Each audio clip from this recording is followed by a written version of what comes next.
Dans T'as tout compris cette semaine, on va parler du rôle des réseaux sociaux depuis les attentats et d'abord du traitement de l'information. Vous en avez parlé entre vous, les jeunes, on regarde et on se retrouve après.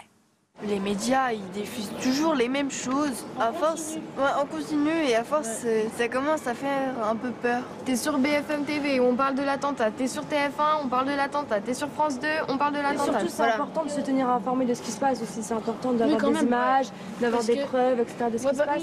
D'un côté, c'est bien qu'ils montent, mais pas trop. Voilà. Il y a plein d'images très choquantes. On n'est pas forcément prévenu. On peut tomber sur des choses pas forcément très adaptées à nous. Des fois, c'est diffusé dans la minute qui suit, mais après, des fois, ils changent, ils disent « Ah non, en fait dernière information, nous nous sommes trompés ». Il faudrait qu'ils aient le temps de vérifier. Vous semblez saturé, submergé un peu par toutes ces infos. Vous êtes sacrément sévère, dis donc, avec les médias. C'est tous les médias ? Moi, je pense pas que c'est tous les médias, mais en effet, je pense qu'il y a certains, il y a pas mal de médias qui sont relativement fiables. Et puis, ces journalistes ont quand même beaucoup de mérite parce qu'ils font quand même du très bon travail pour nous informer au quotidien. Mais il y a certaines informations, en effet, qui s'avèrent fausses, mais en même temps... est-ce qu'il faudrait qu'ils nous préviennent 5 jours après en étant sûr que c'est vrai, mais des informations qui nous préviennent que 5 jours après? Ou est-ce qu'il faudrait qu'ils nous préviennent tout de suite, mais peut-être en changeant quelques détails quelques jours plus tard? Voilà.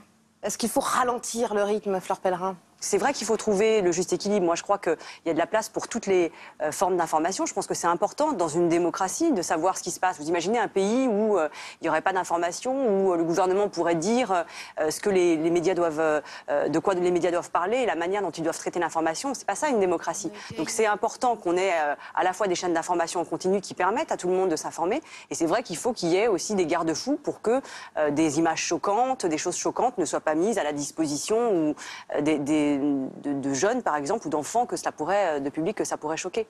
Donc vous n'avez aucun pouvoir sur l'info? Donc il y a un pouvoir sur l'information, un pouvoir qui est démocratique, qui relève de ce qu'on appelle parfois le gendarme de l'audiovisuel. Je ne sais pas si vous en avez déjà entendu parler, ça s'appelle le CSA, le Conseil supérieur de l'audiovisuel. C'est une autorité administrative, donc ça dépend de l'État, mais c'est une autorité indépendante. Ça veut dire que moi, par exemple, concrètement, si je veux qu'on traite un sujet et qu'on dise du bien de moi à la télévision, je ne le peux pas. Et ça, c'est important dans une démocratie, où je ne peux pas dire qu'on critique quelqu'un que je n'aimerais pas, par exemple. C'est très important que l'information soit indépendante, qu'elle soit indépendante du pouvoir politique, mais qu'elle soit indépendante aussi du pouvoir économique. Les gens qui font de la publicité, par exemple, dans les journaux, ils ne doivent pas, normalement, avoir à dire ce que le journal doit dire, ce que les journalistes doivent dire. Donc ça, c'est un principe très important de la démocratie, c'est que les journalistes doivent vérifier évidemment leurs informations dans la mesure du possible, mais surtout, ils sont indépendants et ils sont libres. C'est ce qu'on appelle la liberté de la presse. Dans notre pays, la presse est libre et je crois que c'est très bien.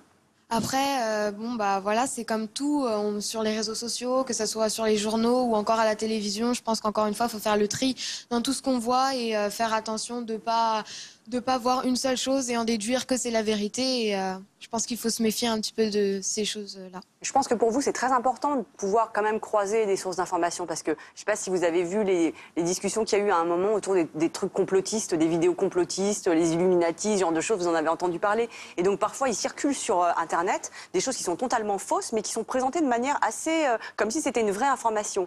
Et donc pour vous, le défi, c'est un peu de savoir vous repérer dans cette profusion d'informations et de savoir repérer ce qui est de la vraie information avec derrière des rédactions, des journalistes qui font un travail de recherche, de vérification et puis des choses qui parfois sont un peu farfelues mais qui sont présentées comme de la vraie information. Et pour vous, je pense que c'est très difficile de faire la part des choses. Comment vous pensez qu'on pourrait justement améliorer cette chose-là et faire en sorte qu'il y ait plus de tri dans l'information en fait, qu'il y ait plus d'informations vraies? C'est très difficile parce que, vous savez, Internet, c'est un espace un peu de liberté. Et donc, ce ne sont pas forcément les gouvernements ou les autorités qui peuvent dire ce qui doit être sur Internet ou ce qui doit être retiré d'Internet. Moi, ce que je crois aussi, c'est que les médias traditionnels, les journaux, la presse écrite, les chaînes de télévision, elles ont peut-être mis un petit peu trop de temps à s'approprier les réseaux sociaux, à s'approprier les codes que vous avez, vous, dans l'accès à l'information, et donc à proposer des discours qui fassent un peu le contrepoids par rapport à des trucs complotistes ou des choses qui ne sont pas vraies, qui sont véhiculées sur les réseaux sociaux. Parce que je crois que ce qui est important, c'est que quand il y a un appel au djihad ou des choses complotistes, il puisse y avoir en même temps sur les mêmes réseaux sociaux ou sur les mêmes plateformes des choses qui soient véridiques, vraies, vérifiées, et qui permettent de faire un peu la part des choses. Donc moi, je pense que la meilleure réponse, c'est que les grands médias traditionnels soient plus présents sur les réseaux sociaux, sur les plateformes, avec un discours compréhensible aussi par des jeunes et adapté à un public jeune. Sur le traitement de l'info pendant les attentats, vous avez des questions là-dessus? Je crois que toi, Arthur H, tu avais une question particulière à poser à la ministre. Est-ce que vous pensez que sur les chaînes d'information, il faudrait trier les photos et les vidéos, celles qui pourraient choquer des personnes plus sensibles que d'autres? Bien sûr, je le crois, et elles le font d'ailleurs la plupart du temps. Et elles s'efforcent de ne pas montrer des choses choquantes. Et d'ailleurs, parfois, on voit arriver des choses choquantes sur les réseaux sociaux. Mais vous avez vu, ces derniers temps, ça arrive plutôt par des médias étrangers qui n'ont pas forcément les mêmes précautions. Et donc, ça revient par les réseaux sociaux. Ce qui est d'ailleurs compliqué, parce qu'on interdit aux chaînes de faire quelque chose. Et comme les réseaux sociaux, on ne peut pas vraiment leur interdire, les réseaux sociaux le font quand même. Et il y a un peu une différence de traitement entre des chaînes de télévision classiques et ce qu'on voit sur des réseaux sociaux. Donc c'est ça qui est un petit peu difficile aujourd'hui. Typiquement, mais oui, les chaînes font attention. Dans ce cadre-là, il y a eu les images du Bataclan qui ont été interdites à l'intérieur. Est-ce vous avez vu une différence de traitement entre les attentats de janvier et ceux du 13 novembre? Je crois que les choses ont été traitées de manière plus responsable. Il y avait eu un certain nombre de rappels à l'ordre après les attentats de janvier qui avaient été faits par le Conseil supérieur de l'audiovisuel. Donc le gendarme avait dit, là par exemple, tel et tel, vous ne vous étiez pas très bien comporté, vous n'auriez pas dû faire ça, ça et ça, donc je vous donne un avertissement, et si ça devait se reproduire, là, je vous donnerai une sanction. Et du coup, je pense que le fait que le CSA ait dit cela au mois de janvier, ça a incité les chaînes à faire très attention dans leur traitement de l'information la deuxième fois. Donc, quand on a des télés qui risquent de mettre en danger le bon déroulement d'une opération de police ou de justice, c'est ça qui ne va pas du tout et c'est ça qu'il faut à tout prix empêcher.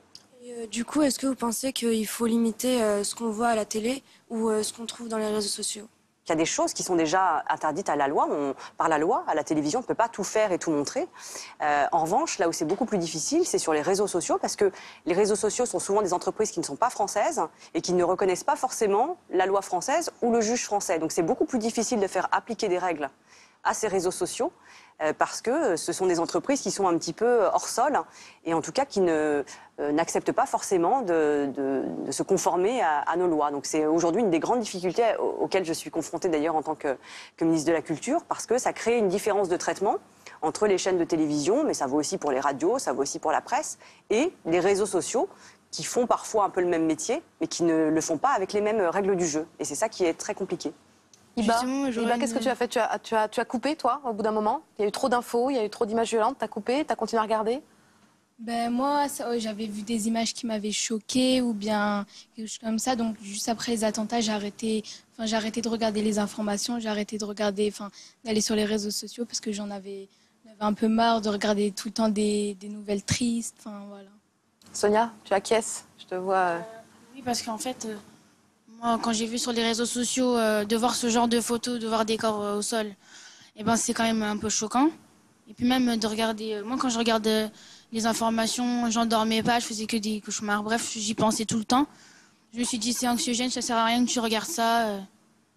Voilà. Vous comprenez la défiance un peu que les jeunes peuvent avoir, surtout en cette période vis-à-vis des médias? Bien sûr, mais ce que j'entends aussi, c'est qu'il y a une capacité finalement de chacun à réguler aussi sa consommation d'informations. Je crois que c'est ça aussi, parce que c'est vrai que c'est très facile de devenir addict, c'est très addictif l'information, les réseaux sociaux. Donc je pense que c'est bien si vous avez le réflexe aussi, parce que ça peut venir que de vous, de limiter un peu le nombre de fois où vous consultez Twitter, je ne sais pas sur quel réseau vous êtes, mais c'est un peu aussi à vous de sentir quel est le moment où finalement ça va trop loin, où vous vous sentez plus très à l'aise avec ça.